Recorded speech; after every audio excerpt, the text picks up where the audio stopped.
cuando nosotros vamos al siglo I después de Cristo, que es cuando Juan está escribiendo este evangelio, la palabra tiene un significado bien profundo en la cultura helenista. La cultura helenista es la cultura griega, pero la cultura griega en el Imperio Romano y en las colonias del Imperio Romano, como Judea. Judea era una colonia del Imperio Romano y Roma, en términos estratégicos militares, fue más fuerte que Grecia, pero en términos filosóficos y culturales, Grecia fue más fuerte que Roma. A Roma, que conquista Judea. Roma conquista Judea. Roma es vista en las bestias de Daniel como una bestia que tiene unas características de hierro y tiene unas características de bronce. O sea, no sé si recuerdan que en la estatua de Daniel está la cabeza de oro, los brazos de plata, el cinto o la cintura de bronce y las patas de hierro. Pues las piernas de hierro de la estatua, no las patas, las piernas de hierro de la estatua es Roma, pero esa bestia lo que no destruye con el hierro, lo destruye con el bronce, con las patas. Y esas patas de la bestia que eran de bronce representan que Roma adoptó la cultura helenista, la cultura griega, y lo que Roma no conquistaba con el hierro, con el poder militar, lo conquistaba con la cultura helenista, con la cultura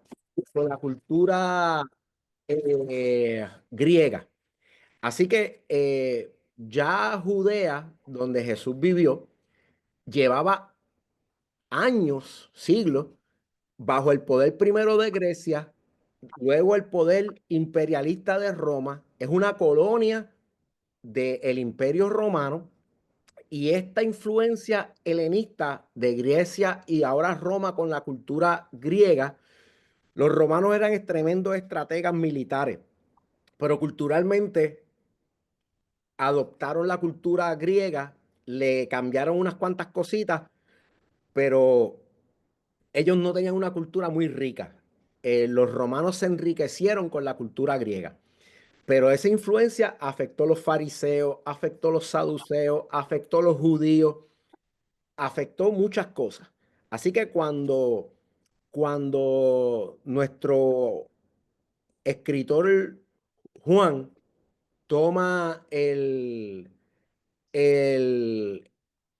la palabra logos para representar a Jesús, para hablar de Jesús, no lo está haciendo en vano y no lo está haciendo fuera de un contexto histórico y cultural. Él escogió esa palabra de muchas que pudo haber escogido, porque esa palabra en ese contexto histórico helenista tenía un significado específico. Y eso es lo que estamos discutiendo ahora. Logos en la filosofía griega significaba tres cositas. Estoy repasando. El logos en la cultura griega, el logos en la cultura griega tenía tres conceptos bien importantes que quiero explicar. El primero era considerado la razón, o sea, la mente divina o el principio organizador del universo, del cosmos. Cosmos, la palabra griega que se traduce como mundo. O sea que todo el mundo, todo lo creado, ¿verdad? Estaba organizado por esa mente divina y esa mente divina ellos le llaman logos en la filosofía griega. No estoy hablando del cristianismo o del hebreo, el Antiguo Testamento. Estoy hablando de los griegos. Otra cosa que ellos pensaban era que era la fuerza que daba orden y sentido a toda la realidad. O sea, no era solamente una mente que organizaba, era la fuerza que establecía el orden, que pensaba el orden, pero lo establecía. Era una fuerza que ordenaba las cosas. Las cosas no estuvieran en el orden que están, en el cosmos como es, si la razón del cosmos, ese logos, no lo hubiese organizado. Otro concepto es que relacionaba la mente humana con el cosmos. Ellos pensaban, yo tengo una mente inteligente, una razón. y yo me puedo relacionar con el cosmos yo me puedo relacionar con el logos a través del cosmos, porque viendo el orden del cosmos, yo entiendo el logos, que es lo mismo que Pablo nos enseña en Romanos 1, cuando él dice que no hay excusa que los seres humanos no crean en Dios, porque los que no han conocido a Dios por una revelación especial, por ejemplo, por la palabra y el Espíritu Santo, lo han conocido viendo la creación, porque los atributos invisibles de Dios, su eternidad, los atributos eternos, invisibles, espirituales de Dios, son manifiestos a los seres humanos por las cosas creadas que son visibles. Pues ese pensamiento de Pablo, en un sentido, es bien griego. Ese pensamiento en el concepto de logos, o sea, eran adecuados. No que era griego porque Pablo lo aprendió con Grecia. En el Antiguo Testamento ya se decía, el firmamento anuncia las obras de tus manos y cuán grandes, y mira esto, ya el ser humano tiene, diría yo, la capacidad de reconocer, excepto los que lo quieren negar, que tanto orden, tanta belleza no puede ser un accidente. Los griegos no pensaban que era un accidente. Muchos de los griegos pensaban que eso era debido a un logos. Hoy por hoy hay unos científicos que podríamos encajar en ese mismo grupo, que son la gente que piensa que hay un diseñador inteligente. Ellos no dicen que es Dios, que es Jesús, no necesariamente son cristianos, pero entienden que tiene que haber un diseño, que hay un diseño inteligente, tiene que haber un diseñador inteligente, y ese diseñador inteligente tiene que ser tan fuerte que puso en orden todo el universo. Y ese ser es Dios, aunque ellos no reconozcan que es Jesús. Muchas veces vemos, por ejemplo, en el billete de dólar de los Estados Unidos que dice "In God we trust", y nosotros los cristianos nos damos con piedras en el pecho porque los que fundaron la nación americana eran cristianos. Y déjeme decirle algo, algunos eran cristianos, otros eran hijos de la ilustración. Y en la ilustración, la razón, el logos, era Dios. Por eso es que usted ve que el mismo billete tiene símbolos paganos de Egipto y de otras filosofías, porque ellos aprendían eso dentro de sus logias masónicas y otros movimientos filosóficos de esa época del siglo XVIII. Así que les estoy dando muchísima información, pero me están entendiendo, ¿verdad? Denme retroalimentación. El significado de la palabra logos para Juan sabía que el griego pensaba que logos es la razón divina, el principio ordenador del cosmos, la fuerza que ordenó el cosmos y la manera en que los seres humanos pueden, a través del cosmos, entender el logo, porque el cosmos, el mundo, refleja los atributos invisibles del logos. Hoy en español traducimos esa palabra a verbo, pero fíjese lo mucho que perdemos cuando perdemos el concepto de lo que Juan pensó cuando escribió logos. Heráclito, en el siglo VI antes de Cristo, mira, 6 siglos antes de Jesús, habló del logos como la razón universal que rige todas las cosas, que gobierna todas las cosas. Posteriormente, los estoicos lo desarrollaron como una especie de alma del mundo, era como la mente del mundo. A veces usted escucha por ahí gente que dice la gran conciencia del universo. Todo esto viene de esas mismas filosofías. Un principio racional, como hablaban los de la Ilustración, los fundadores de Estados Unidos que creen en Dios. ¿En cuál Dios? La ilustración, la razón, el ojo que todo lo ve, la gran conciencia del universo, que mantenía todo en armonía. Para los griegos más cultos del siglo I, cuando Juan está escribiendo, el logo era el principio que explicaba el orden del universo.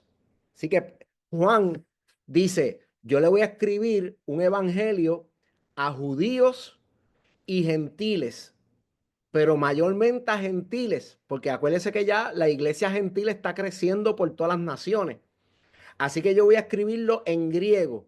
¿Qué palabra yo uso para describir el rol de Jesús en la creación?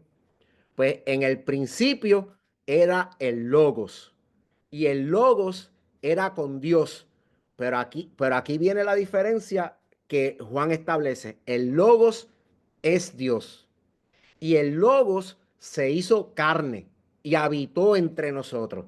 O sea, este Logos que filosóficamente ustedes ven de lejos, nosotros lo vimos de cerca y se llama Jesús. Pero tiene las mismas características del logo de ustedes. Es Dios, organizó la creación, todo el orden y la belleza que vemos se lo debemos a Él, pero no es algo distante de nosotros como el Dios de los agnósticos, que no lo podemos conocer bien, lo conocemos a través de lo creado, no a través de una relación directa, porque este logo que yo te estoy hablando sí se hizo humano y sí habitó con nosotros y sí caminó con nosotros y sí lo vimos y se llama Jesús, tiene persona y tiene personalidad, se llama Jesús. Ahí Juan se separa del logos helenista, del logos griego. ¿Ok? En la filosofía judía helenista, Filón de Alejandría, en el siglo I, Filón de Alejandría era un filósofo judío que había sido influenciado mucho por la cultura griega, y él decía que el logos era un intermediario entre Dios y el mundo creado, que era el agente de la creación, Filón veía el logos como el medio por el cual Dios creó y sostenía el universo. Si usted se fija, esas filosofías judío-helenistas o judías, usted escucha que cuando hablan de Jesús en el Nuevo Testamento, los apóstoles llevan esas características. Así que Juan no escogió logos por escogerlo. Juan escogió logos con mucha inteligencia y con un propósito bien práctico para evangelizar la cultura helenista que los rodeaba. Y lo otro que decía Filón es que era el vínculo entre Dios y la humanidad. Así que ese vínculo era como todo espiritual, ¿no? Era algo mental, era algo filosófico, era algo mental. Pero Juan se distingue en Juan 1 del 1 al 3, en que Juan, como les dije, coge este logo filosófico, este logo mental, este logo espiritual, y sin quitarle todo lo que todo el mundo pensaba que el logo era, dice, pero ese logo es Jesús. Ese logo tiene una relación personal contigo. Ese logo tuvo una relación personal conmigo. Nosotros lo vimos, nosotros caminamos con él. Y es Dios. ¿Ok? Así que hasta aquí, ¿alguna pregunta? En este pasaje de Juan 1:14, además de hablar de la palabra logos, Juan nos habla de que ese logos se hizo carne. Y la palabra carne en griego es sarx. O sea, él se hizo de nuestra propia naturaleza, de la carne, la naturaleza carnal, obviamente sin pecado, pero no nos vamos a meter ahora en la teología cristocéntrica, la teología en cristología, porque si nos metemos ahí no salimos, no terminamos, pero él se hizo carne y la palabra skenu significa que él hizo tabernáculo. Esa palabra literalmente significa que él hizo un tabernáculo cuando dice se hizo carne y habitó entre nosotros, esa habitación, Juan escribió esa palabra que es un verbo, que es hacer un tabernáculo. Los traductores, para no poner dos palabras donde había una en griego, a veces toman la decisión de, en vez de decir hizo tabernáculo entre nosotros, lo que ponen es habitó. O sea, como que suponen, todo el mundo va a entender que Dios habita en un tabernáculo, que Dios habita en un templo. Pues en vez de decir hizo tabernáculo, vamos a decir habitó. Estaba en una casa con nosotros. En la Biblia textual, que les recomiendo la primera y la segunda edición, estoy leyendo la cuarta y no me está gustando. Pero por lo menos la primera y la segunda edición yo las he visto y son buenas. La Biblia textual.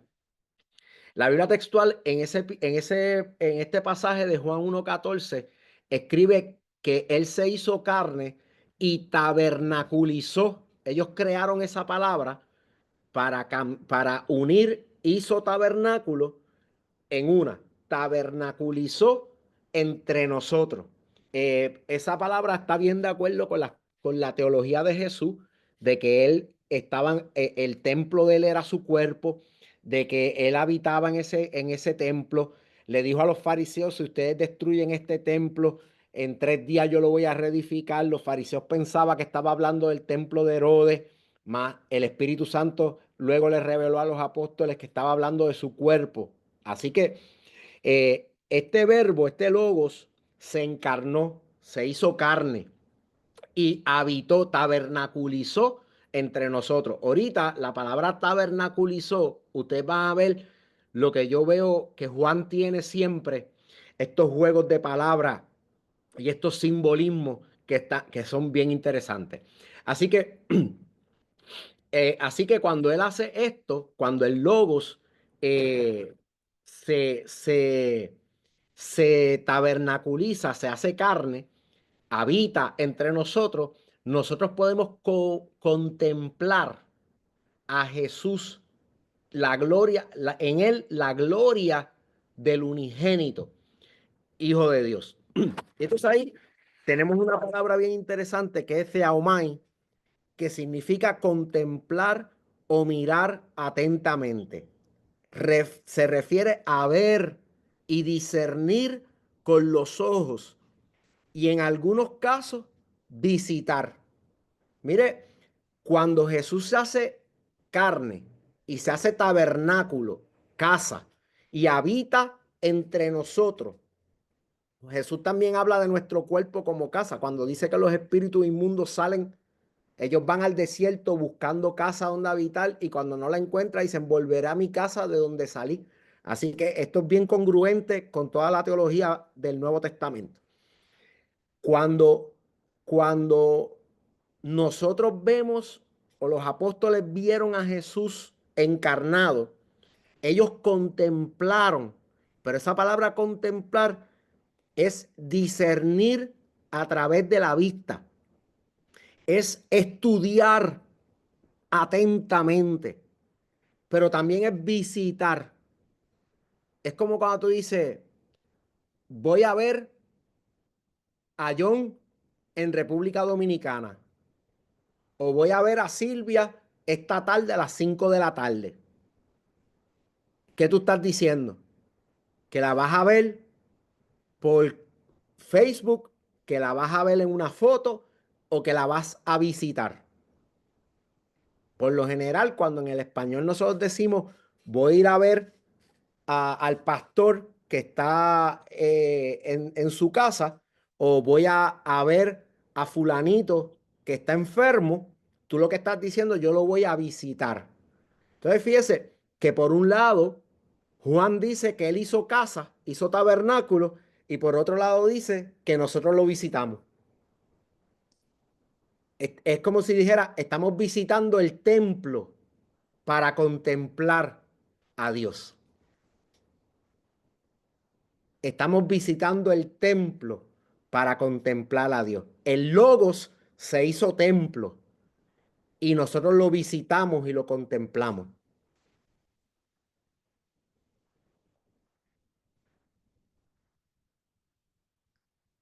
Amén. Así que sigo. El unigénito, eh, el unigénito puede significar, entre otros, entre muchos monógenes, puede significar el único hijo, pero el contexto bíblico no necesariamente nos habla de que, primero, nosotros somos hijos e hijas de Dios. Segundo, a los ángeles en el Antiguo Testamento le llamaban hijos de Dios. Y Jesús no es hijo de Dios como si Dios lo hubiese generado, porque el verbo, el logos, siempre estuvo con Dios, siempre fue Dios. No fue que Dios generó al verbo y el verbo creó la creación. El verbo siempre estuvo con Dios, siempre fue Dios, así que como Dios que es, nunca empezó y nunca va a terminar. Siempre ha estado. Así que no es algo que se generó, pero la palabra unigénito tiene un significado que es como único. Es como a mi mamá no le dicen tú tienes un unigénito, le dicen tú tienes un hijo único. En ese sentido, Jesús, el verbo, es único. No hay otra, no hay otra, no hay otra, nada, ni en los cielos, ni en la tierra, ni debajo de la tierra, no hay nada en el universo como Él es. Él es único, Él es Dios. Eso es lo que eso es lo que yo pienso que es la mejor interpretación de ese versículo o de ese texto, si lo relacionamos con toda la revelación bíblica acerca de Dios, ¿verdad? Porque si no, diríamos que Jesús es Dios, pero es un Dios creado por otro Dios. Y entonces ahí nos metemos en un lío, porque si ya fue creado, no puede ser Dios. Y entonces ahí es que llegamos a otras doctrinas que dicen que Jesús era un Dios entre muchos dioses. ¿Ves? Y esos son cambios al texto. Cuando, por ejemplo, en los testigos de Jehová se dice que él era un Dios, no Dios, era un Dios. Esa palabra un es una añadidura al texto griego. Lo que Juan escribió es, él es Dios, no un Dios. Porque no es lo mismo decir, él es Dios, que él es un Dios. Un Dios es uno de muchos. Y entonces, dentro de los testigos de Jehová, en un sentido, ese versículo se usa para crear una especie de politeísmo o un Dios inferior a Dios que se llama Logos, se llama Jesús, porque fue creado, no es eterno. Pero eso no fue lo que Juan quiso decir. Dice que es Dios, o sea, que tiene la misma naturaleza de Dios. Así que hasta ahí. Mira, pregunta. Pueden participar. Yo sé que están vivos y no se me han desconectado. Estamos. Ok. Saludos, bendiciones. Sí, Quería, sí. quería recalcar algo. Yo me crié en esa teología y ellos van más allá. No solamente dicen que es un Dios, dicen que no es Dios. Ok. Él es solamente creado hijo de Dios. Que Él es creado, que no es Dios. Y entonces tuve esa conversación reciente con mi mamá, que a pesar de estar alejada todavía sigue ahí conectada teológicamente. Y le dije, pero la palabra dice que Él es Dios. Ella no Ujú. supo qué contestarme, pero es por esa razón, porque ni siquiera le dan un título de Dios. Él ni siquiera es Dios. Él no es, Él es simplemente el Hijo. Y en el movimiento adventista, Jesús es Miguel el Arcángel. Ah, exacto. Y entonces es un ángel creado que se hizo carne. Y todo es por una mala interpretación de estos pasajes. Estos pasajes hay que tomarlos con mucha seriedad. Y mi mejor explicación de por qué Él es unigénito no es que Él es el único hijo creado de Dios, porque tampoco es el único hijo creado de Dios. A los ángeles el Antiguo Testamento los llama hijos de Dios. Nosotros somos hijos de Dios. Los que creemos, los que creemos en su nombre, tenemos la potestad de ser llamados hijos de Dios.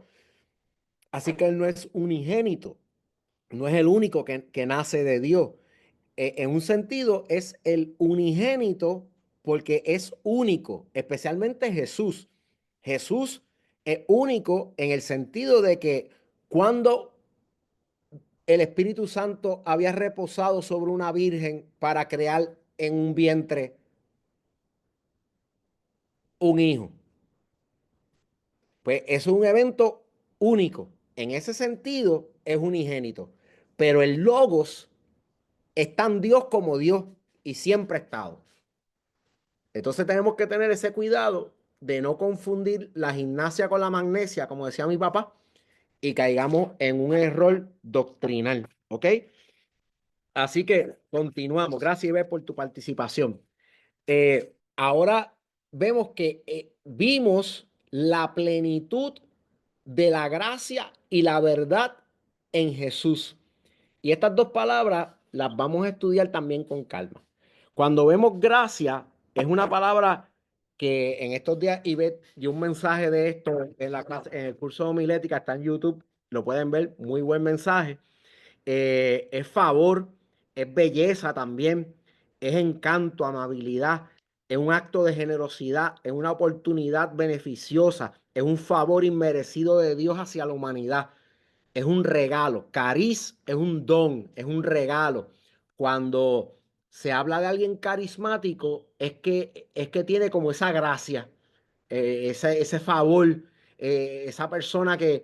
Pero también cuando se habla de alguien que es carismático, se habla de alguien que cree en los dones del Espíritu Santo. Por eso es que dentro de la Iglesia Católica el movimiento carismático hablan en lenguas, profetizan, oran por los enfermos y se sanan, porque creen en los dones del Espíritu Santo. Son carismáticos. La palabra don del Espíritu Santo y gracia son la misma, cariz.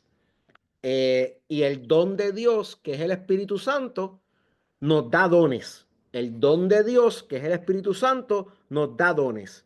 El don de Dios, que es el Espíritu Santo, nos da gracias, cariz. Y por eso es que es una multiforme gracia de Dios. Es una multiforme gracia de Dios, porque se manifiesta la gracia en distintas formas, pero es la misma gracia. ¿Ok?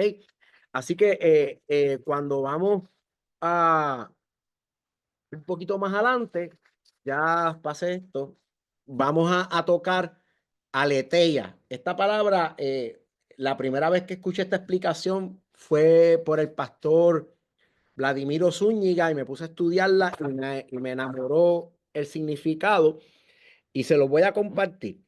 Aletheia es una palabra que es compuesta, es una palabra griega cuyo origen etimológico, ese es el origen de las palabras, es una composición de dos cosas.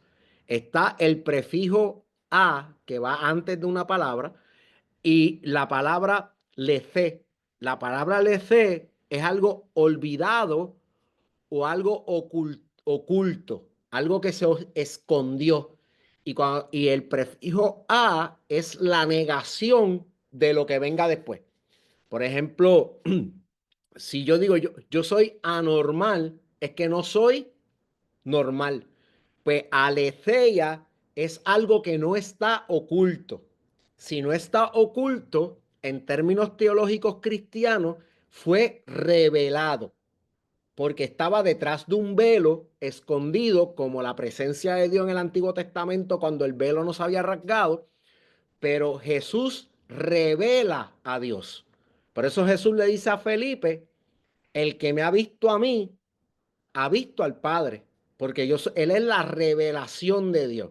Cuando contemplamos la plenitud de gracia y de verdad que había en Jesús, esa plenitud, ese pleres, que ahorita lo volvemos a hablar, hablando de plenitud, esa plenitud de Jesús lleno de gracia, lleno de verdad, nos revela a Dios, nos muestra a Dios, nos deja ver a Dios que por el pecado había sido escondido, pero ya no está escondido. Ahora Dios está revelado a nuestras vidas por medio de Jesucristo.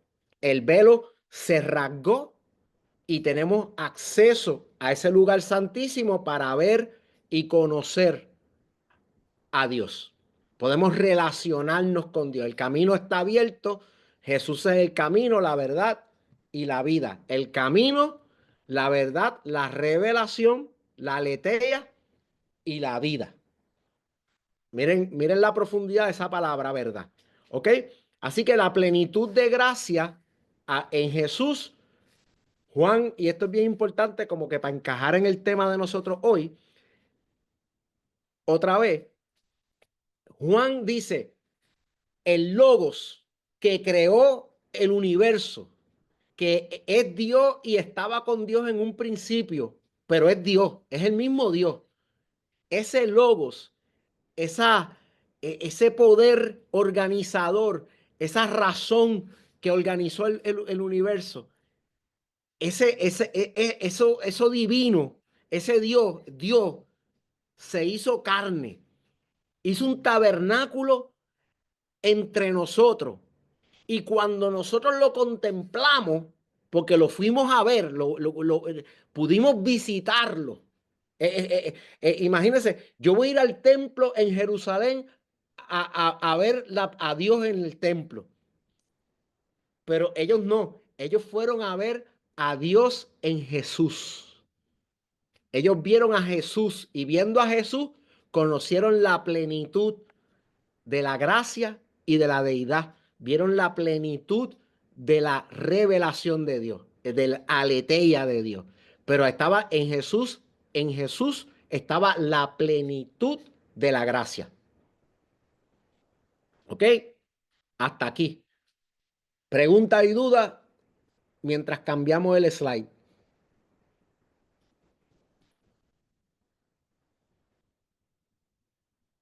Pues ya. Nadie abrió el micrófono. No veo que hayan escrito nada en el chat. Continuamos. O lo estoy explicando muy bien o ustedes están viendo un juego de pelota mientras están conmigo. Una de dos. O el Espíritu Santo está haciendo su obra de revelar la verdad profundamente. Yo espero que sea la tercera, que el Espíritu Santo esté haciendo su obra. Ok, pues la sección 2 del webinar es la plenitud de gracia y verdad que recibimos. Cuando vamos a Juan 16, 1, 16, 17, dice que de la plenitud de Jesús, del pleroma de Jesús, de esa plenitud que Juan vio lleno de gracia, lleno de verdad, de esa plenitud tomamos todos nosotros. Todos los que creemos, lo mismo que llenaba Jesús, lo tenemos ahora. Lo tenemos nosotros. La palabra pleroma. Vamos a estudiar esa palabra, pleroma, que es la palabra plenitud. Significa plenitud, totalidad, lo que llena algo completamente. Puede referirse a una medida completa, abundancia, perfección o cumplimiento total en diversos contextos. En el uso teológico, indica la plenitud de Dios manifestada en Cristo y la realización completa del plan divino. En una perspectiva más etimológica, deriva del verbo pleró, que significa llenar, cumplir o completar. En este sentido, pleroma representa aquello que colma una deficiencia, lleva algo a su máxima expresión o revela la totalidad de una realidad oculta. En el pensamiento cristiano, esta palabra enfatiza la plenitud de la divinidad en Cristo y la perfección alcanzada por los creyentes gracias a la redención. O sea, todo lo que había en Jesús, de la plenitud de Jesús, él estaba lleno de ¿qué? De gracia y de verdad. De la plenitud de Jesús, tomamos todos. Y cuando dice que tomamos todos, el verbo lambano es un verbo que es recibir o tomar. Y está en una forma verbal griega que se llama aoristo activo indicativo en primera persona plural. Válame, pastor, y ahora, explíqueme todo ese revolú. Aoristo activo indicativo primera persona plural. Aquí es que yo les dije a ustedes que cuando uno hace hermenéutica tiene que irse histórico, gramático y literal. Pues miren, esta es la parte gramática de la interpretación de la Biblia. El aoristo activo indicativo es un verbo que está completado a perfección. Cuando dice que es aoristo activo es que está completado a perfección. No queda nada por hacer. Ese verbo se completó.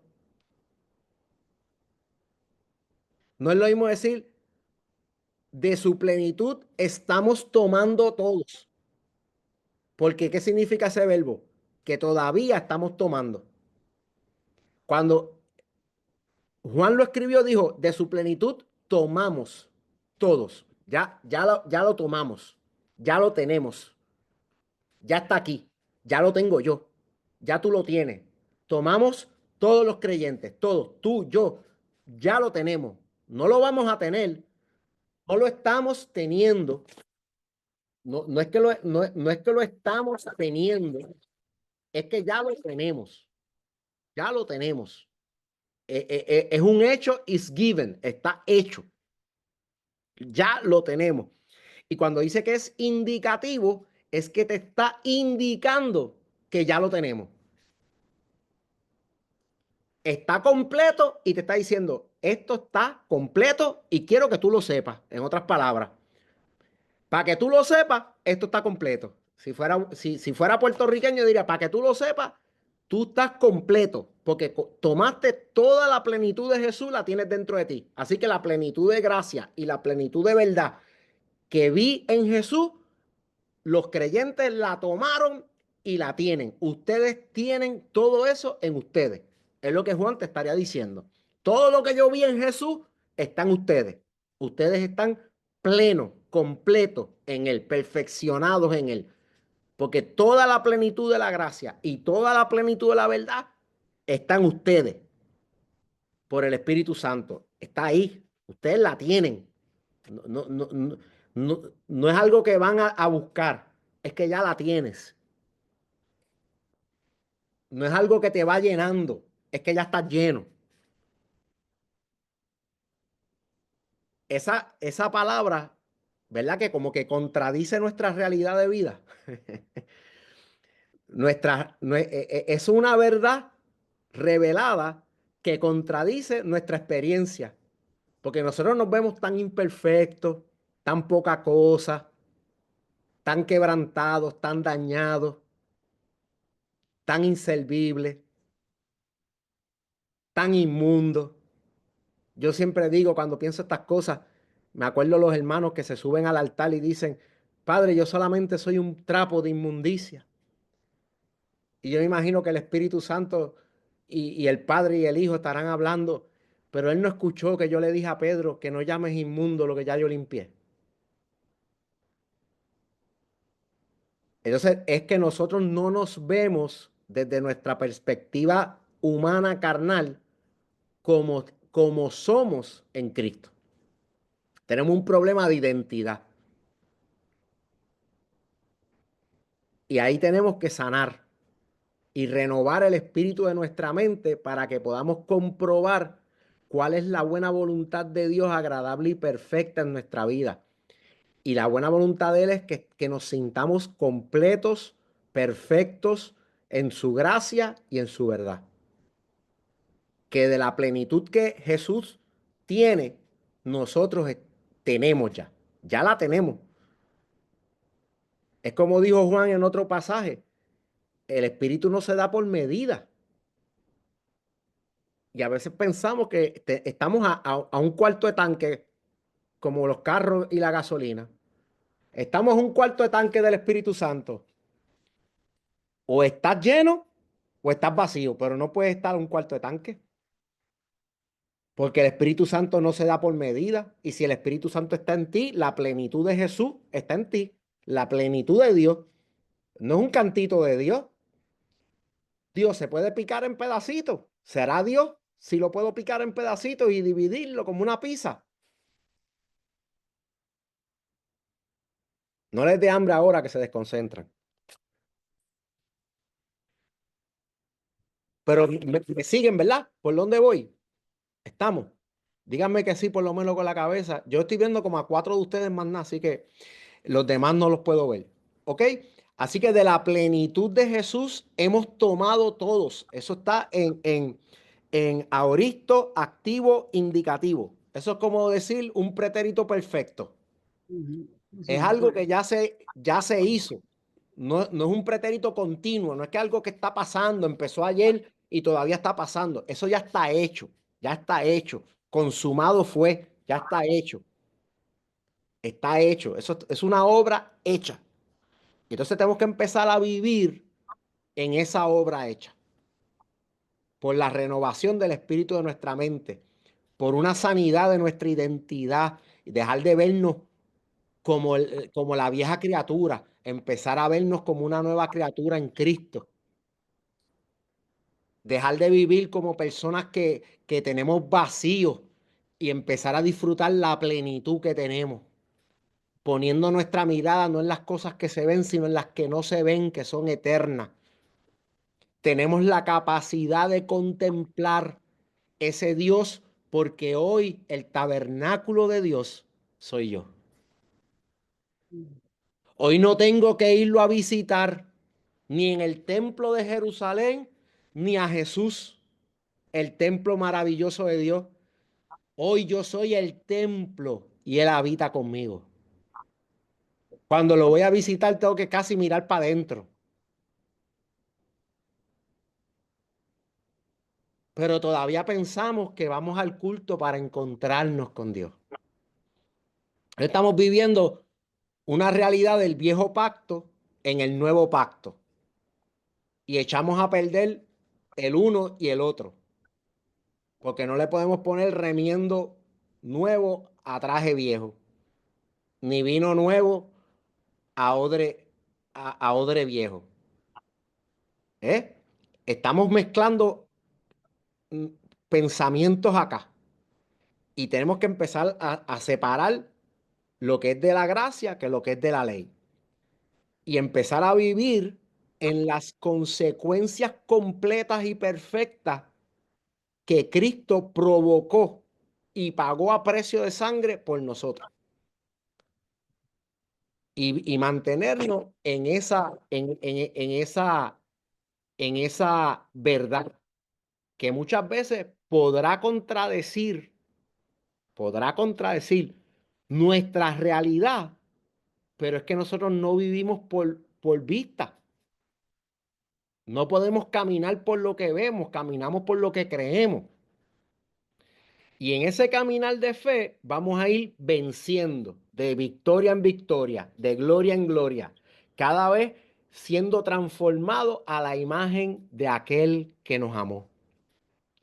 Porque cada vez nos vamos a parecer más a Jesús, porque esa plenitud de Él está en nosotros. Lo que pasa es que no la mostramos, no la dejamos ver, porque creemos que yo soy malcriado.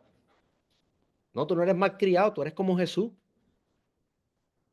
Yo soy arrogante, no, tú no eres arrogante. Ese se murió juntamente con Cristo, ya tú no eres eso, tú eres otra cosa.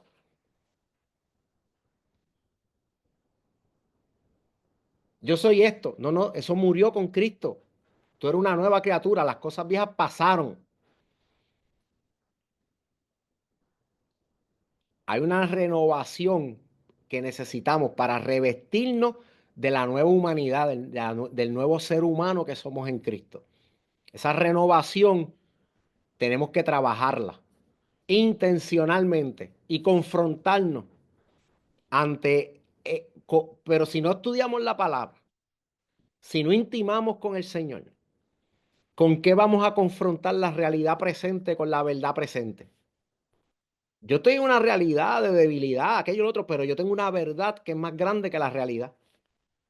Es una verdad que transforma realidades. Por eso es que usted puede ver una persona enfermo y que por una palabra de revelación sane, porque la verdad revelada, el aletheia de Dios, es más fuerte que las realidades que nos enfrentamos. Adriana escribió aquí, diría entonces que es teológicamente incorrecto decir que queremos más de Dios, como dicen algunos cánticos modernos. Todo de Dios ya habita en nosotros. Pues yo te diría que nosotros estamos llenos de Dios y que Juan dijo que el Espíritu Santo no se da por medida, no se da por medida. Nosotros también a veces usamos un versículo que no necesariamente significa eso, pero decimos, yo quiero menguar para que crezcas tú. Y en cierto sentido, no es que Dios, es que nuestro carácter tiene que morir. Nosotros tenemos que morir a nuestros pensamientos, nuestra cultura vieja, nuestra manera de vernos, nuestra manera de actuar vieja, de la vieja criatura, para que se vea lo que Dios hizo en nosotros por medio de Cristo, se manifieste, se vea más. Porque la carne es el velo. El velo que esconde al Dios que vive dentro de mí es mi carne. Voy a decir eso otra vez, porque eso me llegó ahora y no quiero que nadie lo confunda. No estoy diciendo que yo soy un Dios. Voy a empezar por ahí, porque está la nueva era dice que tú tienes un Dios interno. Yo no estoy diciendo eso. Pero dentro de mí vive Dios. Y mi carne es el velo que esconde a Dios en este tabernáculo. Si yo remuevo mi carne, la gente va a ver a Dios. Se van a encontrar con Dios visitando este templo, este tabernáculo. Me expliqué bien, ¿verdad? Bueno, no quiero que nadie piense que dijo otra cosa. ¿Estamos? Pero Dios vive en mí, yo soy el templo de Dios. Y la gente necesita encontrarse con Dios. Yo soy el tabernáculo de Dios, pues soy un templo móvil. Puedo moverme por la tierra, ir y predicar este evangelio. Para que la gente se encuentre con Dios, yo tengo que quitar mi velo. Y el velo, dice Hebreo, es la carne. Si yo estoy en la carne actuando, yo estoy tapando al Dios que llevo dentro. Lo llevo dentro, pero lo estoy tapando. Entonces, yo creo que más que pedirle, para contestar tu pregunta, yo creo que más que pedirle que nos dé más de él, yo creo que lo que tenemos que hacer es decidir menguar nosotros, negarnos a nosotros mismos, matar esa carne. Porque nosotros mismos tampoco es todo tú, porque Dios le gusta usarte como Él te creó. Y hay muchas cosas de ti que Él entretejió en el vientre de tu madre. Lo que tú tienes que negar y matar en la cruz para ser un buen discípulo de Jesús es tu carnalidad. Porque esa carne es un velo. Entonces no se ve la plenitud gloriosa de Dios dentro del templo porque le tiraron un velo por encima. Es como cuando Jesús dijo que no se le puede poner una lámpara, no se puede poner debajo del almud. Pues el almud podría ser la carne. Esas obras carnales, si las practicamos, pues la gente no va a ver a Dios en mí. ¿Qué va a ver? La humanidad mía pecadora. Entonces ahí yo estoy distorsionando lo que Dios quiere hacer. Dios quiere que yo sea la imagen de Él en la tierra. Desde Génesis 1. No ha cambiado el plan. Sigue siendo el mismo plan. Amén. Adriana, te contesté.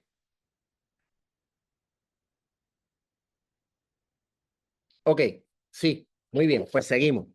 Este, am, hablamos ya del aoristo, lo explicamos. Hablar de Moisés y la ley y Jesús, gracia y verdad. Fíjense que el tercer punto dice un regalo de gracia tras otro regalo de gracia, porque dice que nosotros de la plenitud de Jesús tomamos todo, gracia sobre gracia. Y aquí yo dije, oye, pero si lo tomamos todo, porque es como que gracia sobre gracia. Y llegué a esta conclusión. Anoten estos versículos que no están en la presentación. Miren el Salmo o escuchen el Salmo 103, verso 17. Dice, mas la misericordia de Jehová es desde la eternidad y hasta la eternidad sobre los que le temen y su justicia sobre los hijos de los hijos. Pero mira, la misericordia de Jehová es desde la eternidad y hasta la eternidad. O sea, la misericordia de Dios es eterna. Cuando Dios escogió a alguien para extender sobre él su gracia, su misericordia, porque la gracia de Dios en el Nuevo Testamento la llaman las misericordias de David, y no era que David era misericordioso, es que David recibió esa gracia, esas misericordias. Esas misericordias son eternas, pero mira también lo que dice Lamentaciones. Por la misericordia de Jehová no hemos sido consumidos, porque nunca decayeron sus misericordias. Nuevas son cada mañana, grande es su fidelidad. Pues ahí es que voy. Yo pienso que la gracia de Dios en nuestras vidas, la plenitud de esa gracia de Dios que está en nosotros, es eterna, es completa, es plena, está ahí, pero nosotros la experimentamos de día en día. Parece como si estuviéramos recibiendo dosis de gracia, pero es porque estamos en procesos de experimentarla, pero está ahí completa.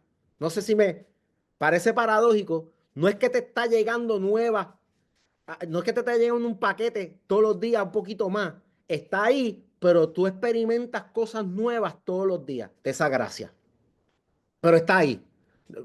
Hace sentido lo que le quiero decir, como la misericordia. La misericordia es eterna. Cuando Dios dijo, yo voy a ser misericordioso sobre Silvia, sobre Ana, sobre Caterina, esa decisión eterna ya está decidida desde la eternidad hasta la eternidad.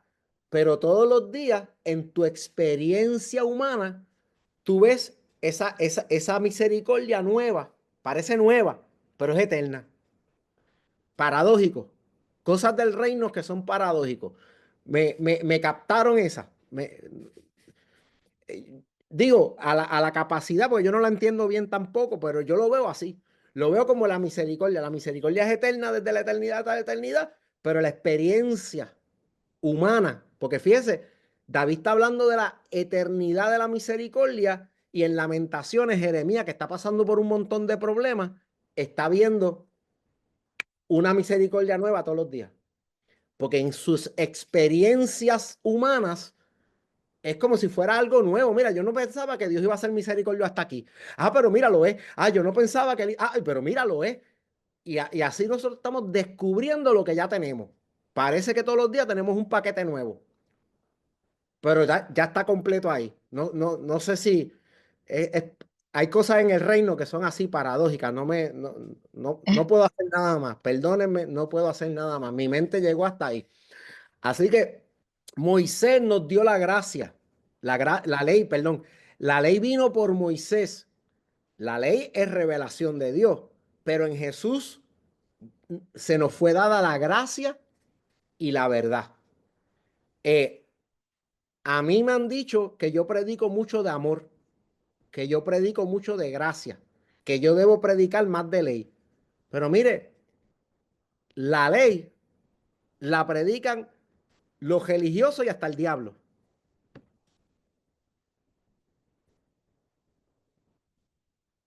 Porque cada vez que el diablo nos quiere acusar, cada vez que el diablo nos quiere hacer sentir mal, nos enseña la ley. Tú fallaste en esto. Tú fallas en esto. Tú no sirves por esto. Para mí, estando en el ministerio de Jesús, no es que descartamos la ley y no vamos a ver la ley como lo que es, porque la ley nos enseña nuestra incapacidad de ser justos ante Dios y nuestra necesidad de Cristo. Por eso es que Pablo la llama en Gálatas el ayo que nos lleva de nuestra condición de pecado a conocer a Jesús y ser salvos en Cristo.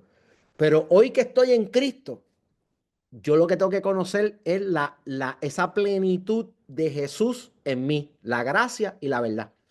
Me tengo que llenar de eso y tengo que fomentar eso. Y la iglesia tiene que aprender de eso, porque espíritus legalistas y religiosos que nos condenen usando la ley, hay de vicio. La voz de la gracia y la plenitud de la gracia y de la verdad en Cristo, eso está un poquito más escaso.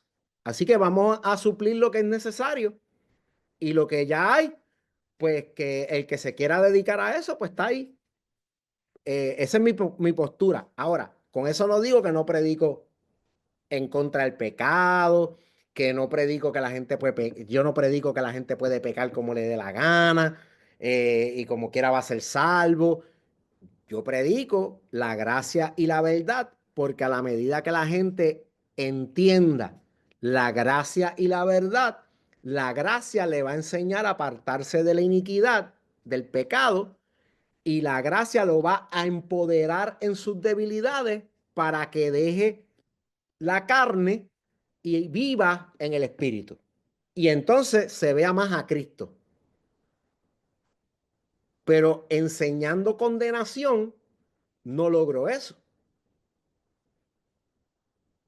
Enseñando gracia, logro eso. Y por eso mi ministerio sacerdotal en Cristo es de reconciliación y no es de condenación. ¿Ves? Ese es el trabajo que a mí me asignaron. Si a otra persona le asignaron otro trabajo, santo y bueno, que Dios lo ayude. Pero en mi caso, yo voy a seguir lo que Jesús me asignó, ¿verdad? Que es lo mismo que a mí me ha ayudado. Si no, yo estuviera apartado de la iglesia. Porque uno llega a un momento que si tú tienes salud mental y tienes inteligencia emocional, te das cuenta quién realmente tú eres. Y si yo no pensara que la gracia de Dios me sostiene, yo me hubiese ido por inservible. ¿Qué voy a hacer yo aquí? Siendo yo como yo soy. Pero voy creciendo en gracia. Voy creciendo porque estoy en la gracia de Dios. Voy creciendo porque estoy todos los días de gracia en gracia, de regalo de gracia en regalo de gracia. Parece que son todos los días nuevas, pero realmente que tengo todo eso y lo estoy descubriendo. Y ese descubrimiento me santifica, me empodera, me transforma. Y vivo en esa, vivo en esa. Entonces la gente no sabe vivir así. La gente sabe que cuando peca, viene el acusador, ellos mismos se empiezan a acusar y tú lo ves que hasta de la iglesia se apartan. Y entonces en vez de acercarse confiadamente al trono de la gracia para buscar ayuda y el oportuno socorro, se alejan de Dios en vez de acercarse. Y entonces la Biblia lo que invita a otra cosa y por algo le pusieron el trono de la gracia. Si no lo hubiesen puesto el trono del juicio y el trono del juicio viene, pero no es ahora. En escatología vamos a hablar del trono del juicio ya mismo. Pero el trono de la gracia es el que yo tengo acceso hoy. Yo tengo acceso al trono de la gracia todos los días.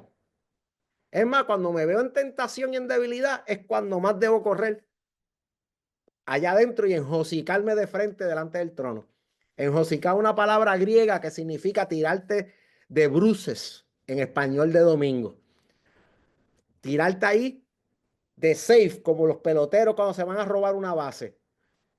Si tú quieres estar safe, tírate de pecho para el trono de la gracia, especialmente cuando te sientes débil, cuando pecaste, cuando te sientes mal, ahí es que tienes que correr.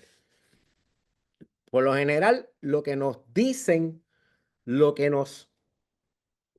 la carne misma y los espíritus religiosos alrededor nos dicen, los acusadores, es, chacho, aléjate de él, porque ahora sí, mira lo feo que tú eres, lo sucio que tú eres, tú no sirves, él está enojado contigo, no te quiere ver ni en pintura, tú no sirves para estar en la iglesia, obviamente, ese es el plan de Satanás, desarmar a los hijos de Dios, pero no le vamos a dar el gusto, ¿verdad? Digan amén. Así que Amén. Jesús vino y nos trajo esa revelación de la gracia y la verdad. Moisés nos trajo revelación de Dios en la ley, pero Jesús trajo la revelación de la gracia y la verdad. Así que vivimos en Cristo, no en Moisés. Nunca en la Biblia dice que vivimos en Moisés. Así que en Moisés la gente muere. Por eso Jesús le dijo que ellos esperaban encontrar justificación en Moisés y Moisés era el que los condenaba. Así que esto es bien sound teológicamente, pero vamos a seguir porque ya es hora casi de cerrar. Queremos terminar a las 12. Pastora, por favor, el próximo slide. Pues miren, el último versículo que vamos a estar considerando es Juan 1:18. Y aquí Juan nos dice que a Dios nunca nadie lo ha visto jamás, ¿verdad? Mas sin embargo, la encarnación del Logos en Jesús nos permitió contemplarlo. Nos permite contemplarlo. La Biblia dice que tenemos su plenitud en nosotros. La pregunta es, ¿otros pueden contemplar la gracia y la verdad en nosotros? Acuérdense que a Dios nadie lo ve, pero cuando esa plenitud se encarna, la gente lo puede contemplar. Ahí es que te quiero llevar. Por eso es que esto es gracia más que una doctrina. Cuando Dios es invisible, nadie lo puede ver, es espíritu, nadie lo puede ver. Pero cuando esa plenitud se encarnó en Jesús, era visible. Esa plenitud de Jesús la tenemos nosotros. La gente puede ver en nosotros esa gracia y esa verdad de Dios, esa revelación de Dios. Ahí es cuando la doctrina de la gracia deja de ser doctrina y se convierte en un estilo de vida. Se convierte en una manera de pensar, en una manera de tratar a los demás, en una manera de vivir, dando por gracia lo que por gracia hemos recibido. Que nosotros tengamos la plenitud de la deidad, la plenitud de Jesús, la plenitud de la gracia y la verdad en nosotros,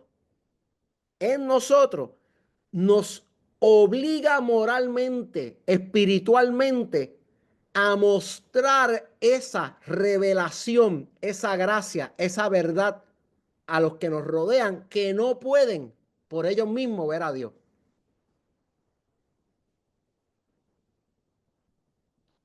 Y eso no es solo predicar el evangelio, porque tú puedes hablar el evangelio.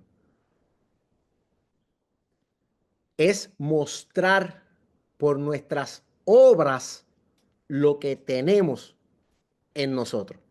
A quien tenemos, no lo que tenemos, perdón, a quien tenemos en nosotros.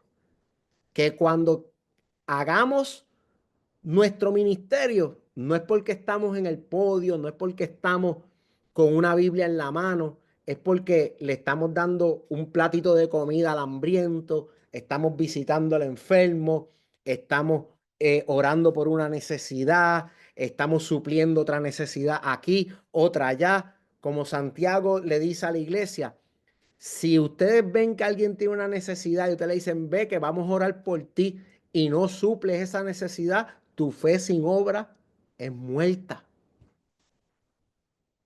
Entonces nosotros tenemos la necesidad de negar nuestra carnalidad, de crucificar nuestra carnalidad, de morir a nuestra carnalidad, para que las obras buenas que Dios preparó de antemano para que nosotros anduviéramos en ellas, se puedan manifestar a través de nosotros y la gente pueda ver la plenitud de Dios en el templo.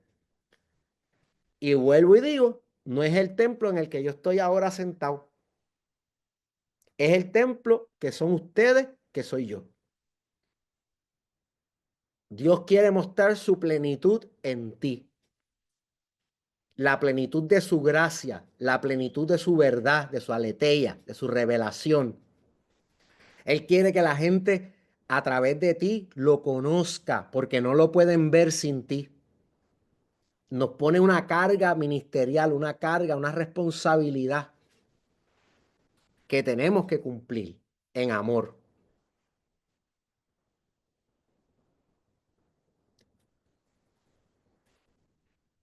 Dice Juan 1:18 que Jesús está en el seno del Padre, en el pecho del Padre. Eso en el colpos del Padre. Eso habla de una unión íntima, habla de comunión. El mismo Juan, en este mismo evangelio, cuando está relatando la Santa Cena, la última cena, como le llamamos, la última cena donde Jesús está con sus discípulos antes de ir a la cruz, ¿quién estaba recostado del pecho de Jesús? Juan. Juan. Amén. Juan te está diciendo en este versículo 18 y en el otro versículo que él dice que él se recostaba del pecho de Jesús, y cuando estaba recostado del pecho de Jesús, Jesús dijo, uno de ustedes me va a traicionar y me va a entregar hoy. Y Pedro le hizo señas a Juan, le hizo señales de humo. Mira, pregúntale quién es. Y Juan, recostado del pecho de Jesús, le dijo, maestro, ¿quién es? Y Jesús le dijo, el que va a mojar el pan conmigo en la sopa. Y partió un pedazo de pan y cuando lo metió en la sopa, Judas metió el pan con él en la sopa. Así que todos ellos estaban preguntándose, ¿quién será el que va a traicionar a Jesús? Pero Juan, que estaba en intimidad, en comunión con Jesús, recostado de su pecho, conocía lo que los demás no conocían. El mismo Juan, que en Juan 15 te dice, ya no los llamaré siervos, los llamaré amigos, porque el siervo no sabe lo que hace su señor, pero el amigo sí. Es el que te está diciendo, Jesús está íntimo del Padre y nosotros podemos estar íntimos de Él y del Padre en Cristo Jesús. Así que esa intimidad de recostarnos sobre el pecho de Jesús y por ende en el pecho de papá es lo que nos da a conocer quién es papá, quién es Dios. Ese es el camino, esa intimidad, esa comunión es el camino, la verdad y la vida, es el regreso al Padre. Eso es una práctica de vida, no es una doctrina. Es una intimidad que tenemos 24/7 porque 24/7 el Espíritu de Dios, el Espíritu de Jesús está en nosotros y nosotros estamos en Jesús sentados a la diestra del Padre, Jesús recostado en el seno de papá, en el pecho de papá. Juan fue intencional. Juan nos dibujó un Jesús recostado de papá y después se recostó él de papá de Jesús para enseñarnos cómo se vive recostado, cómo se aprenden cosas ahí que los demás no conocen, cómo se conoce el Dios que no se puede ver cuando se intima con Jesús, ¿Cómo dejamos de ser meramente siervos de Dios y nos convertimos en amigos de Jesús cuando nos recostamos de su pecho? Cuando otros nos van a ver y nos van a decir, ah, ese es el discípulo amado, ese es el Jesús, Jesús le tiene preferencia a él, pero no era que Jesús tenía preferencia con Juan, era que Juan tenía preferencia por Jesús. Y te digo que eso me conmueve el corazón, tengo hasta ganas de llorar. Jesús no amaba a Juan más que a los demás, pero Juan amaba a Jesús más que todas las cosas. Y prefería recostarse del pecho de Jesús que estar bochinchando con Felipe de otros asuntos.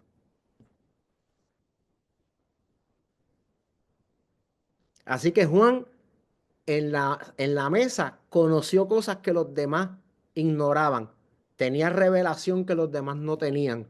Era amigo de Jesús y Jesús le mostraba cosas que los siervos no entienden. Y nosotros en Cristo estamos recostados del seno, del pecho de papá. Y por eso podemos conocer el corazón de papá. Jesús es el camino, la verdad y la vida. La plenitud de gracia y la plenitud de verdad que hemos recibido en Cristo nos conecta con Dios para conocerlo 24 horas, 7 días a la semana. Pero también nos permite y nos impone la responsabilidad de convertirnos en ese templo donde se encarna la plenitud de Dios en Cristo, para que otros que no lo pueden ver, lo conozcan. Pasamos al próximo slide. Creo que ya terminé, pero vamos a ver esos versículos. Un mandamiento nuevo, dijo Jesús, os doy, que os améis unos a otros como yo os he amado, que también os améis unos a otros. En esto conocerán todos que sois mis discípulos, si tuviereis amor los unos con los otros. Esa gracia, ese amor, muchas veces gracia lo traducen como amor, pero es que son inseparables. Ese amor de amarnos como Él nos amó es la característica del discipulado de Jesús. Tú vas a una universidad y quieres demostrar que te graduaste de el bachillerato de X materia, tú enseñas el diploma. Tú quieres enseñarle a la gente que tú eres discípulo de Jesús, tu diploma es amarnos como Él nos amó. Es revelar esa plenitud de gracia y de verdad a los demás.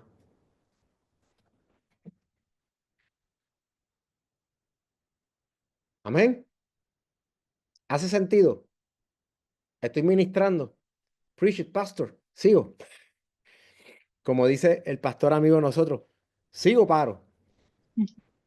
Sí, amén. Este es mi mandamiento, que os améis unos a otros como yo os he amado. Nadie tiene mayor amor que este, que uno ponga su vida por sus amigos.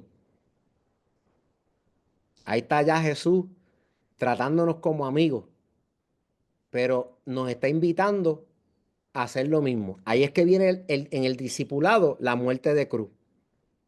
El poner tu vida por amor a otro. Y a veces no, poner la vida por amor a otro no conlleva que te mueras, pero conlleva que te mueras a que esa era la hora que yo me quería quedar en casa durmiendo, pero me voy a esforzar, me voy a negar a mí mismo y voy a visitar a este que está en la cárcel. Voy a llevar alimento a aquel que tiene hambre. Voy a vestir a aquel que está desnudo.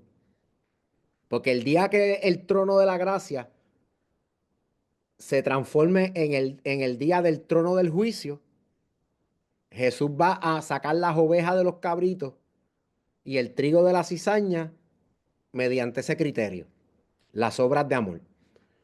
Así que Primera de Juan 1, del 6 al 7, dice, si decimos que tenemos comunión con Él, esa intimidad, ese recostarnos del pecho de papá en Cristo, y andamos en tinieblas, mentimos y no practicamos la verdad. Pero si andamos en luz, como Él está en luz, mira la definición de la luz, tenemos comunión unos con otros. O sea, nadie que está enemistado con su hermano, que está enemistado con los amigos, que no ha perdonado al que le hizo daño. No es que perdonar al que te hizo daño no significa que tienes una relación de irte a beber un café con él todas las tardes a las 3. Es que no le guardas resentimiento. Es que no tienes ese rencor en tu corazón.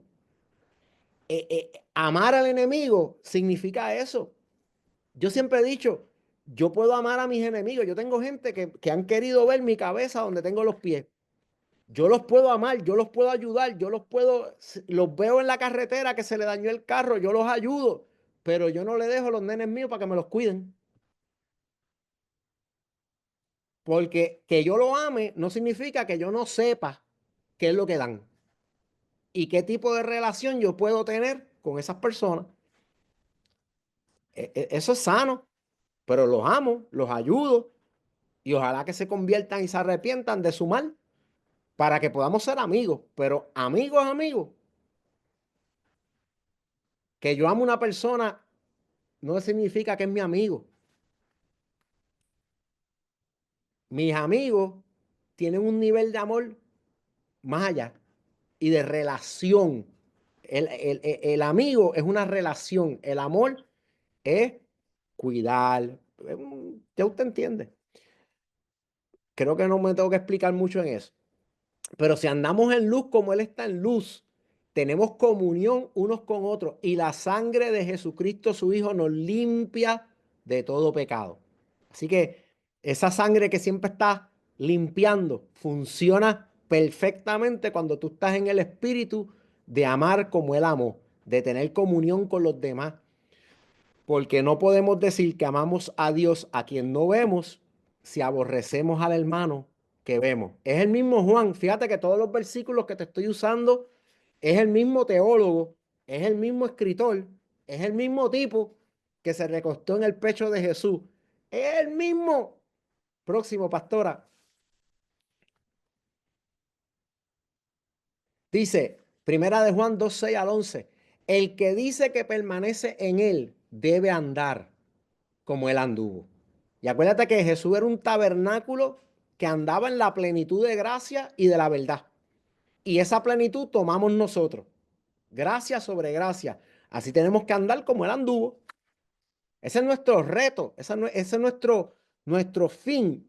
Por eso es que la Biblia dice hasta que alcancemos la estatura del varón perfecto. Porque nosotros nos estamos midiendo no con el hermano Jaime, no con la hermana Silvia, no con la hermana Betsaida, no con la hermana Adriana, no con el hermano John o Sujei. Nosotros nos estamos midiendo con Cristo. Nosotros somos imitadores. Yo puedo imitar a Silvia como ella imita a Cristo, pero yo no imito a Silvia. Yo estoy imitando como ella imita a Cristo. El objeto de mi imitación no es Silvia, es Cristo. Yo quiero ser como Jesús.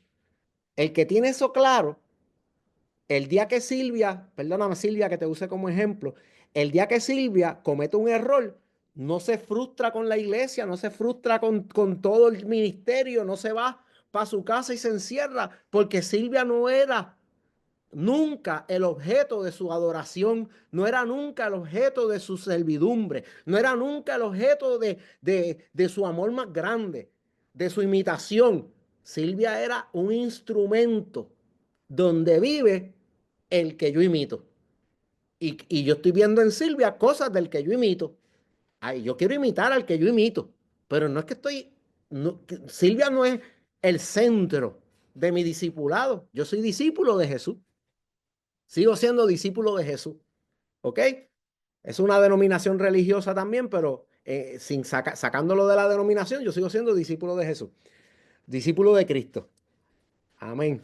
De eso tengo varios chistes porque los capellanes compañeros de trabajo míos, varios son de ahí.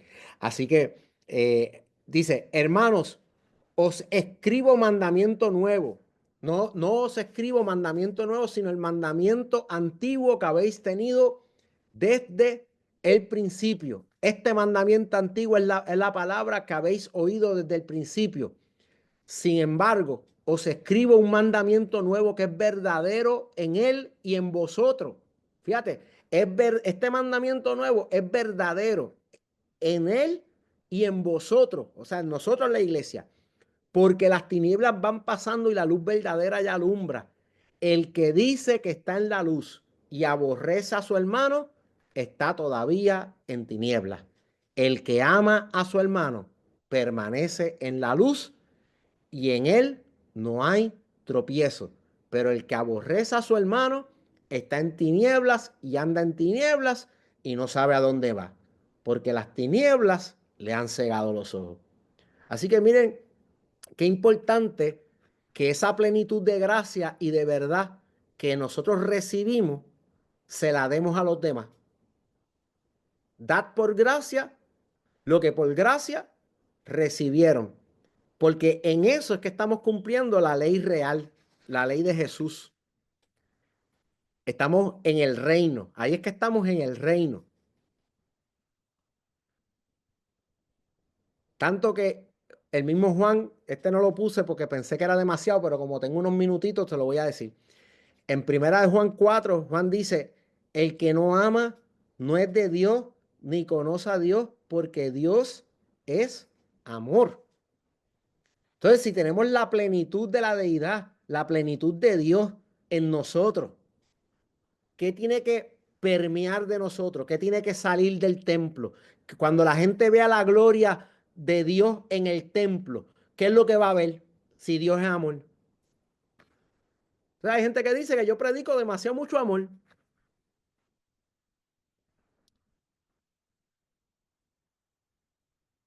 ¿Qué podemos hacer? Pues yo tengo ese llamado. Pues, me dejan por la mía y hablamos.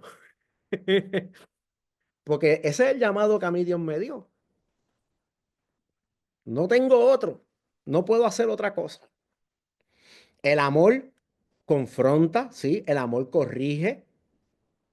No creo que el amor, es que la palabra castigo guarda miedo. Por eso la palabra dice, el mismo Juan, el amor perfecto de Dios echa fuera el temor, porque el temor encierra en sí castigo. O sea, Dios no está para castigarme, Dios está para enseñarme, para corregirme, para edificarme. El castigo es como cuando tu papá te da una pela con una correa porque se te cayó un vaso en la cocina.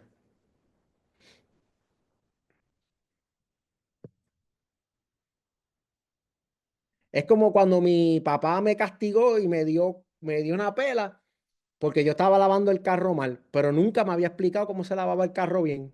Y yo tenía 10 años. No me enseñó a lavar el carro bien, me dio una pela. Dándome la pela y gritándome, yo aprendí a lavar el carro bien. Pero papi no me estaba mostrando la imagen perfecta de papá. De esa plenitud él todavía no tenía. No me la podía dar. ¿Ok? Pero nosotros la tenemos. La podemos enseñar.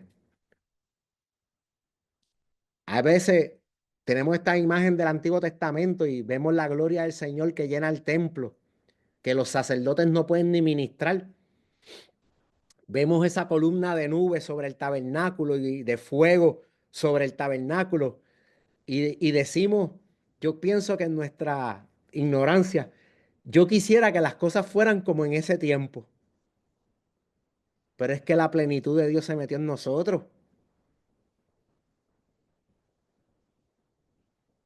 Que se vea esa explosión de gloria. Amén. Próximo slide, pastora.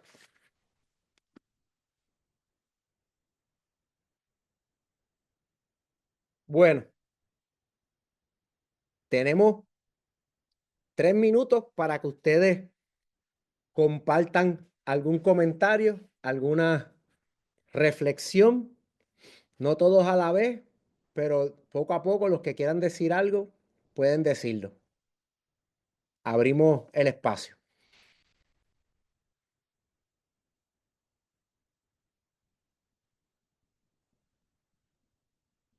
Estuve reflexionando en lo que estaba diciendo de la gracia, sobre cómo se siente nuevo cada día. Sin embargo, somos plenos, o sea, ya lo tenemos, somos plenos en la gracia. Y de mi perspectiva, y entiendo, no sé si está bien o está mal, pero eh, a medida que tenemos ciertas experiencias en la vida, como usted dijo, nosotros podemos experimentar niveles de gracia que ya están en nosotros. ¿Es correcto decir eso? Esa es la mejor forma en que yo lo puedo explicar hasta el día de hoy. Como tú, como que está explicando de otra manera, pero él es como que lo mismo. Estamos Ok. llenos, pero no sabemos lo llenos que estamos y vamos experimentando esa plenitud. Te voy a dar un ejemplo. Por ejemplo, en mi caso, yo he llegado a pensar, mira, yo cometí un error que ya aquí me chavé. Dios no me va a usar más nada. Y sentado en una cama, deseando morirme, llorando, Dios me dice, contesta el teléfono y dile que sí. Suena el teléfono y me invitan a predicar. Mm. Y es algo humanamente absurdo, pero cuando esa gloria del amor de Dios se manifiesta, los sacerdotes humanos no podemos ministrar. Es fuera de la humanidad. Es algo que no. Entonces, esa gracia, pues yo la veo así. Son experiencias que ya tengo la gracia, pero estoy experimentando esa gracia con experiencias nuevas y retantes cada día. Y esa es como si fueran nuevas las misericordias, porque es Ya. que nunca se desgastan. No se desgasta, por eso es que parecen nuevas todos los días, porque no se desgastan. Están ahí siempre. Así que por ahí vamos. Sí, diga, habla el micrófono, pastora. Preguntan si se va a compartir la presentación. Sí, compartimos la presentación en PDF. Voy a compartir un documento con todas las palabras griegas, toda la exégesis que hice. Lo voy a compartir también, pero le quiero dar un cariñito antes de compartirlo, pero puede ser que lo comparta hoy mismo. Y la grabación, si es lo que me están preguntando, se está grabando y le vamos a compartir un enlace con un passcode, con un password, para que usted lo pueda volver a oír cuando quiera. Eventualmente lo subimos a YouTube, pero eso se toma unos días más, porque estamos con mucho trabajo a la vez. ¿Contesté la pregunta? Sí, Ok, sí. muy bien. ¿Alguien más que quiera comentar? Porque quiero orar. Me falta un minutito. ¿Tengo que orar? Voy a orar, por favor, para terminar en tiempo. Vamos a orar. Padre, en el nombre poderoso de Jesús, yo te doy toda la gloria y toda la honra a ti. Nosotros somos descritos en tu palabra, en el Nuevo Testamento, por tu Espíritu Santo como vasos de barro con un tesoro de gloria. Y ciertamente en nuestro interior hay una gloria, perdóname la redundancia, una gloria gloriosa, un tesoro incalculable, tu presencia, tu gloria, todo tú, toda tu gracia, toda tu verdad, todo tu Espíritu Santo, todo tú, está en nosotros. Ayúdanos, Señor, a que la gracia en nuestra vida sea más que una doctrina que escuchamos, que leemos, sea una práctica de vida que disfrutamos para nosotros mismos y que impartimos a los demás. Como dice Miriam, que seamos dispensadores de la gracia, del amor, que nos amemos a nosotros mismos, como dijo Jesús, y amemos al prójimo como a nosotros mismos. Que nos amemos y nos aprendamos a amar como Él nos amó. Que toda obra de la carne que impide la manifestación gloriosa de ese fruto del Espíritu, de ese amor, de ese gozo, de esa paz, de esa verdad, de esa benignidad, de esa templanza, de esa mansedumbre, de todas esas cosas, sea quitada, que nuestra voluntad, nuestras decisiones día a día estén en matar esa carne, en crucificar esa carne, para que ese velo en nuestro diario vivir esté roto y podamos mostrar al mundo esa gloria desde este tabernáculo que somos hasta los confines de la tierra, Señor. Que cuando la gente se encuentre con nosotros, se encuentre con nosotros, contigo y conmigo, pero que te veas tú más que mi carne, que te veas tú y tu amor, tu gracia y tu verdad. En el nombre poderoso de Jesús, que tu gracia en cada una de nuestras vidas sea más que una doctrina y sea un estilo de vivir, una forma de vivir. Esto te lo pedimos, Padre, para que por medio de tu Espíritu Santo tú transformes nuestro pensamiento, nuestro entendimiento y lo logremos disfrutar y experimentar tu buena voluntad, que es agradable y perfecta. Transforma el espíritu de nuestra mente. Revístenos de esa nueva creación en ti, a tu imagen, a tu semejanza, en tu gloria. Glorificados estamos en ti, en el nombre de Jesús. En el nombre de Jesús. Amén y amén. Bueno, mis amados, gracias por haber participado. Gloria al Señor. Esperamos que haya sido de bendición este tiempo. Como les comenté al principio, vamos a hacer otros webinars como estos. Van a ser así de este tipo, como exegéticos, para meternos en profundidad de las palabras de la Biblia. Los libros que no hayan recibido todavía están en camino.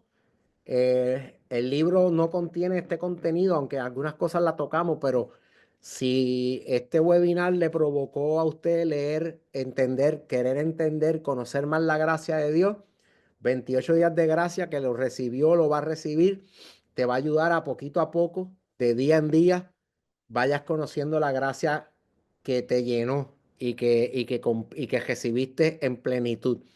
Así que esperamos que esto haya sido de bendición. Gracias por compartir nuestro contenido y todas las demás cositas que hacemos. Les amamos y les bendecimos. Pastora, palabras finales. Gracias a todos por su tiempo. Sabemos que el Señor va a continuar por medio de su Espíritu Santo, escudriñando lo que hay en el corazón del Padre con relación a la gracia y dárnoslo a conocer en nuestra oración. Esto es, como siempre yo digo, un pequeño pisco labis, ¿verdad? De lo que es esa bella gracia que Él nos ha dado en Cristo Jesús. Así que les amamos, les bendecimos. Cualquier duda, cualquier pregunta, mientras están sumergidos en esos días, esos 28 días de gracia, que el libro está espectacular. Si tienen alguna duda, alguna pregunta, no tengan la menor duda que estamos para aclarar. Somos personas muy accesibles, ¿verdad? Así que usted simplemente escriba y nosotros sacamos un buen tiempo con un delicioso café o chocolate o té para aclarar cualquier duda que usted pueda tener. Les amo, les bendecimos, declaramos que el favor y la gracia de Dios que están sobre ustedes los ayuda a caminar en esa hermosa gracia y a seguir, como dice Miriam, dispensando gracia. Necesitamos, como cuerpo de Cristo, dispensar gracia. Ya la gente está bien harta, y perdone la expresión, de ver cómo la iglesia lo que hace es dispensar legalismo. Así que Convirtámonos nosotros en esos agentes que dispensan gracia para poder levantar al caído, para poder restaurar las vidas y para que cada una de las personas que están en este mundo puedan descubrir que sustentados de su gracia pueden cumplir a cabalidad la asignación y el propósito bajo la cual fueron formados en los vientres de su mamá. Así que nada, les bendecimos y declaramos un excelente sábado. Y mañana, cuando vayan a sus congregaciones locales, declaramos que el Espíritu Santo continuará manifestando su poder. En el nombre de Jesús, amén. Sean todos bendecidos. Betsaida, te amamos. Qué bueno verte. A wretch like me, I once was lost, but now I'm found, was blind